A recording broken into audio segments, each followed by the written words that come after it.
Rasul Dajjal. Dajjal adalah seorang manusia pendusta dan penebar fitnah terbesar yang akan muncul menjelang hari kiamat. Ia adalah keturunan Yahudi, Yahuja, yang lahir dari hasil hubungan iblis dengan seorang perempuan di negeri Samirah, sebuah kota kecil di Palestina yang merupakan warisan Nabi Sulaiman.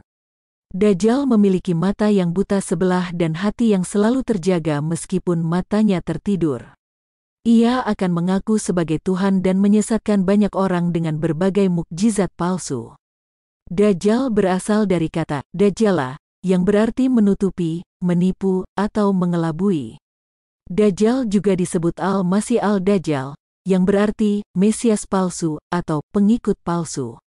Hal ini karena Dajjal akan mengaku sebagai Mesias yang dijanjikan oleh agama-agama sebelum Islam, yaitu Yahudi dan Nasrani. Dajjal adalah manusia yang ditangguhkan ajalnya oleh Allah Ta'ala, seperti halnya Nabi Isa alaihi salam. Namun, berbeda dengan Nabi Isa yang diangkat ke langit dalam keadaan hidup dan suci, Dajjal ditahan di sebuah pulau dalam keadaan terkutuk dan tercela.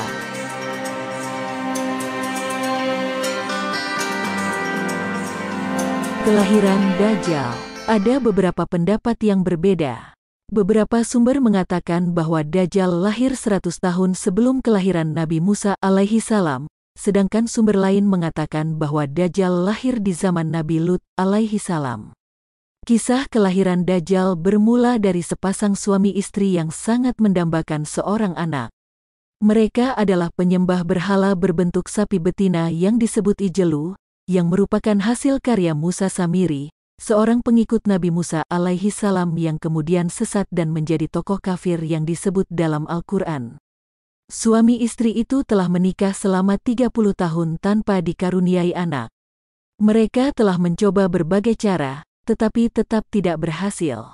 Suatu malam, ketika hujan lebat dan angin kencang, mereka mendengar suara dari patung sapi betina yang mereka anggap sebagai Tuhan mereka.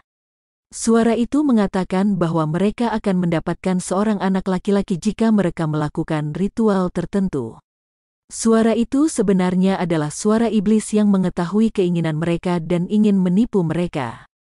Iblis berjanji akan memberi mereka anak jika mereka bersedia memberi korban-korban sesembahan kepada patung itu. Suami istri itu pun menuruti perintah suara itu dan melakukan ritual iblis.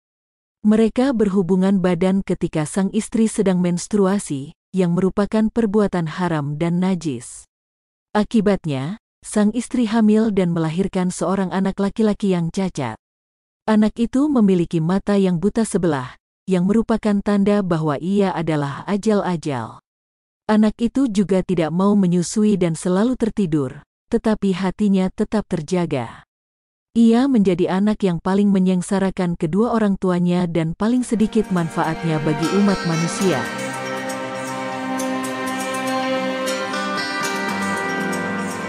Masa kecil Dajjal. Dajjal tumbuh menjadi anak yang nakal dan durhaka. Ia sering berbohong, mencuri, dan menyakiti orang lain. Ia juga tidak menghormati orang tuanya dan berhala yang mereka sembah. Ia merasa bahwa ia lebih hebat dan lebih kuat dari siapapun.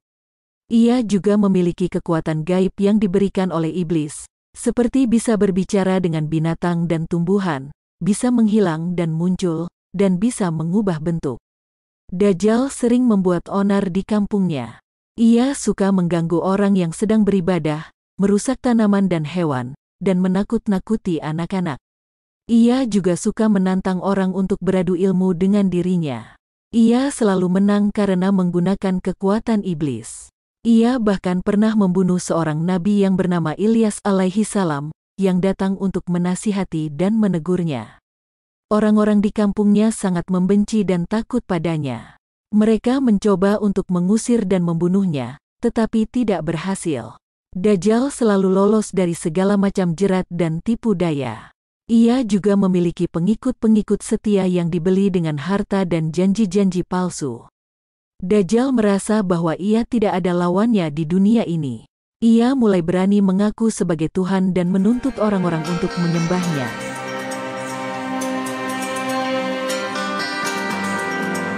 Perjalanan Dajjal. Dajjal tidak puas dengan kekuasaannya di kampungnya. Ia ingin menguasai seluruh dunia dan menyesatkan seluruh manusia. Ia pun berkelana ke berbagai negeri dan membawa fitnah di mana-mana. Ia menawarkan orang-orang dengan kekayaan, kesenangan, dan kekuasaan jika mereka mau mengikutinya dan mengakui bahwa ia adalah Tuhan. Ia juga mengancam orang-orang dengan kemiskinan, penderitaan, dan kematian jika mereka menolaknya dan tetap beriman kepada Allah Ta'ala. Dajjal memiliki kemampuan untuk mengendalikan cuaca, tanaman, dan hewan. Ia bisa membuat hujan turun atau berhenti, membuat tanah subur atau tandus, dan membuat hewan hidup atau mati. Ia juga bisa menghidupkan orang-orang yang sudah mati dan membuat mereka bersaksi bahwa ia adalah Tuhan. Ia juga bisa menyembuhkan orang-orang yang sakit dan cacat dengan sentuhan tangannya.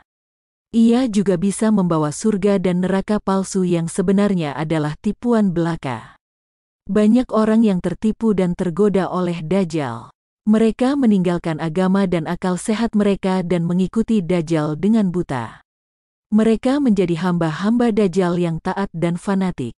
Mereka bersedia membela dan mati untuk Dajjal. Mereka juga membenci dan memusuhi orang-orang yang masih beriman kepada Allah Ta'ala dan Rasul-Rasul-Nya. Mereka berusaha untuk membunuh dan menghancurkan mereka.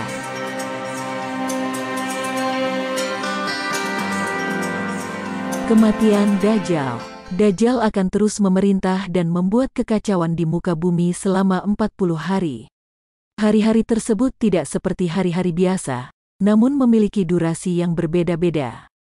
Hari pertama bagaikan setahun, hari kedua bagaikan sebulan, hari ketiga bagaikan seminggu, dan selebihnya bagaikan hari-hari biasa. Dajjal akan mengelilingi seluruh dunia kecuali 2 kota yang dilindungi Allah Ta'ala, yaitu Makkah dan Madinah. Dajjal tidak akan bisa memasuki kota-kota tersebut karena ada malaikat yang menjaganya. Di hari terakhir, ketika Dajjal berada di Palestina, Allah Ta'ala akan menurunkan Nabi Isa alaihi salam dari langit. Nabi Isa alaihi salam merupakan nabi yang kematiannya ditunda dan diangkat ke surga oleh Allah Ta'ala. Ia akan turun di atas menara putih di sebelah timur Damaskus dengan 2 malaikat yang membawanya. Dia akan memakai 2 potong kain kuning dan membawa pedang tajam.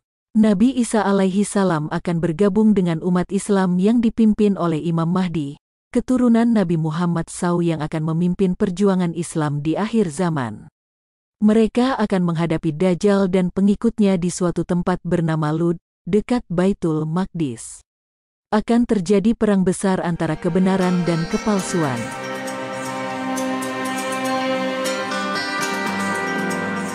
Nabi Isa alaihi salam akan mengejar Dajjal yang ketakutan dan melarikan diri. Dia akan menemukannya di gerbang kota Lud dan menikamnya dengan pedangnya.